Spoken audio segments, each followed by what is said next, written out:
What's going on, everyone? So the Lakers were able to keep Austin Reaves, and not only were they able to keep Austin Reaves, but they were able to keep him on a very reasonable contract. The big fear was 4 years, 100 million, because on the back half of that contract, he would have been making like 35, 37 million a year, something crazy like that. Where now he's on a very modest contract. He's got 4 years, 56 million. So he's making around what his average is. Maybe undervalued, right? But better to have a player undervalued than overvalued. Maybe not from the player's perspective, but from an organizational standpoint, from a flexibility standpoint, the Lakers got Austin Reaves on a very good deal, an absolute steal in my opinion. And the beauty of Austin Reaves is his versatility. And it'll be interesting to see what happens with Reaves this year, right? Because he didn't really blossom until the back half of the season and then in the playoffs. And he just evolved into this guy, right? He evolved into him. And it was like, all right, now we talking, right? And that was great. We need that. And hopefully he's able to replicate that and continue that going forward. His ability to handle the ball, to create shots for himself, to create shots for others, to do multiple things, play both sides of the ball, shoot the ball, play off the ball. All of these things are massive for the Lakers over the course of the regular season and the playoffs. But there is the concern of does he have that sort of, because he had that sophomore boost where usually you get the sophomore wall. Guy has a really good rookie season and then kind of like hits a wall and he's not as good or he's worse. Does that end up happening to Reaves? Does he end up hitting that junior wall where it's like, oh, he is just like a 12-point a game guy, like where many people think he's going to jump into like the 16 to 20 point a game guy.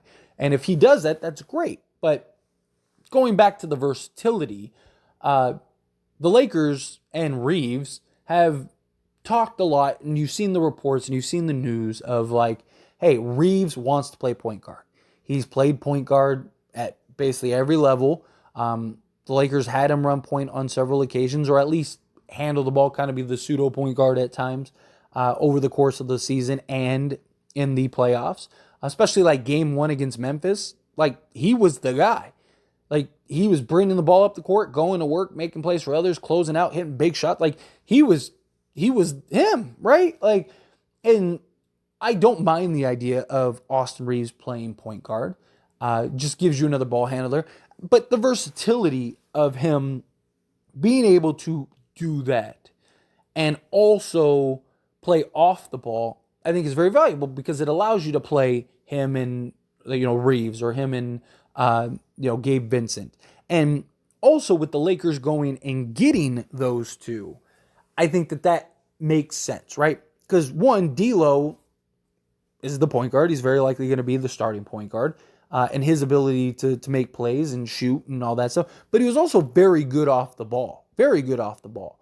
And so you could run sets and you could run moments where either one of them could be interchangeable, right? And D'Lo's ability to shoot 40% from three, as well as Reaves, keeps them interchangeable. So at any point, you could have Austin Reaves just take over point guard duties and let D'Lo play a little bit off the ball, vice versa. And so I love that versatility. Both are, 6'5", so they both got good size. You keep them on the court.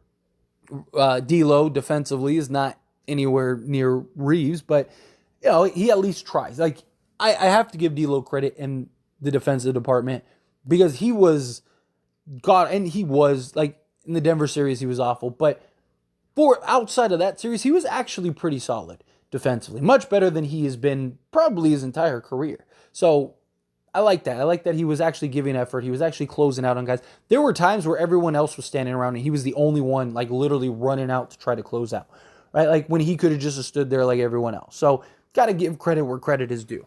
But the versatility of D'Lo and Reaves makes that nice. So I get that. It makes sense. And they brought in Gabe Vincent.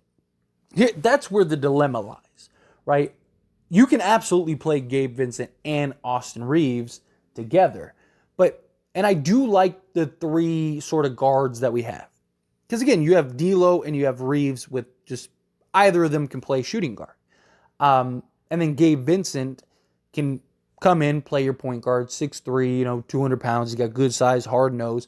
Problem is that during the regular season, Gabe Vincent couldn't really shoot very well. He was great in the playoffs, but will that translate for the Lakers during the course of the regular season? Because usually it's the opposite, right? Usually a guy shoots really well for another team, comes to the Lakers and he's awful, right? Guy shoots 38%, comes to the Lakers and he's 30%, right? Or you get like a Malik Beasley who basically just couldn't buy a bucket when he came to the Lakers. Does that kind of the inverse of that end up happening for Gabe Vincent? Does he all of a sudden become like, oh, this is like a legit guy that can, put the ball on the hoop and knock down the three ball consistent? Not saying he has to shoot 40%, but we need him to shoot a reasonable price because otherwise you can't really do that with him on the court with Reaves. And you're gonna need to keep guys' minutes flowing, right? Like the beauty of the depth that the Lakers have and the versatility that the Lakers have is that nobody should be playing more than 30 minutes a game. Like nobody, even Reaves. Nobody should be playing more than 30 minutes. Circumstances, the starters are all at 28 minutes and it's a 3-point game with 4 minutes left. You're not going to say like, oh no, well, everyone's at 28 minutes so they can only play 2. No, you let them play. But for the most part, over the course of an 82-game season, everyone should be healthy. Everyone should be fresh. And, that should bode well going into the playoffs. But Gabe Vincent's going to want his 25 minutes a game, right? D'Lo's going to want his 30 minutes a game. Austin Reaves is going to want his 30 minutes a game. So you have to make that work. And again, you can kind of do the, okay, I'm gonna bring the ball up, so you're gonna run my sets, and vice versa. You can do that with D'Lo. I don't know how much you could do that with Gabe Vincent, and that's going to be something that's very interesting and very telling as we get into this season. Because if he's playing off the ball, which he's capable of, he was really good at it for Miami, especially in the playoffs. But during the regular season, he had his struggles. He had his issues. So are you going to be able to let Austin Reaves run the point with Gabe Vincent on the court, right? Because, look, Gabe Vincent isn't... I think Austin Reaves is a better playmaker than Gabe Vincent is. Gabe Vincent is, in my opinion, a more consistent Dennis Schroeder.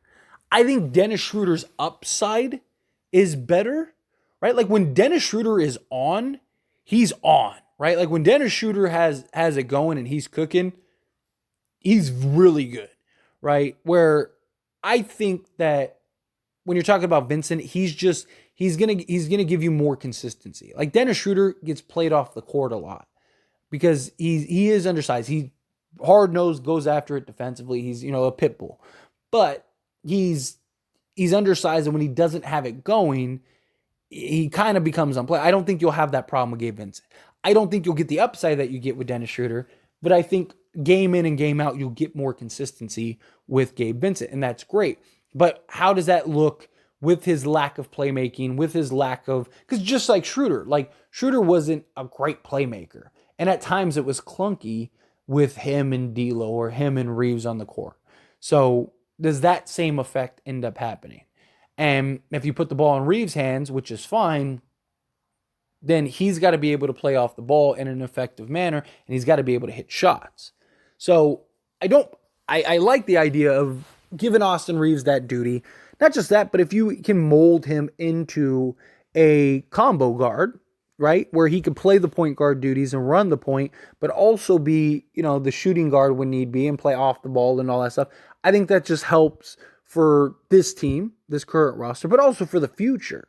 And if you do end up making a move, like let's say something comes available at the trade deadline and you end up moving D'Lo or you end up moving Gabe Vincent or something like that, right?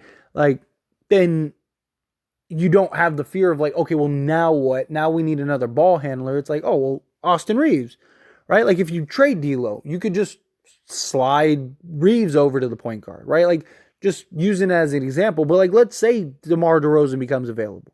Say Chicago's still terrible and, they're like, okay, like, but we're going to trade DeMar because we don't want to lose him for nothing. And Lakers are like, all right, we'll take him. We'll trade you D'Lo and whatever for DeMar and, win-win. And it's like, okay, well, now who's our starting? Are we going to move Gabe Vincent in there? And then where do we put, what do we do with DeMar DeRozan? Like, because we got Rui starting and we got LeBron. And, well, okay, let's just move Reaves to the point guard because he's capable of doing that now. And then running DeMar at 2, Rui at 3, LeBron at the 4, 80 at the 5, right? Again, just using it as an example for the point that I'm trying to make. But yeah, like allowing him to kind of blossom into that the official combo guard, somebody that could play point guard, make plays for others, but also play shooting guard, I think would be really massive. And it always keeps teams on their toes, right? Because Austin Reaves can get a rebound and immediately get everybody into their sets, or run the break, or do whatever. Same thing with D'Lo, so on and so forth. So it's a good position to be in. It's a good thing to have, and yeah, I'm all for it. But anyway, as always, this is a discussion, so I pass the question on to you. Let me know your thoughts and opinions down in the comments below. What do you think? Do you agree? Like, yeah, get D'Lo and or get Reaves as the point guard. I'll let him get some burn. Do you think no? However you feel, whatever your thoughts are, love to hear it. Let me know down in the comments.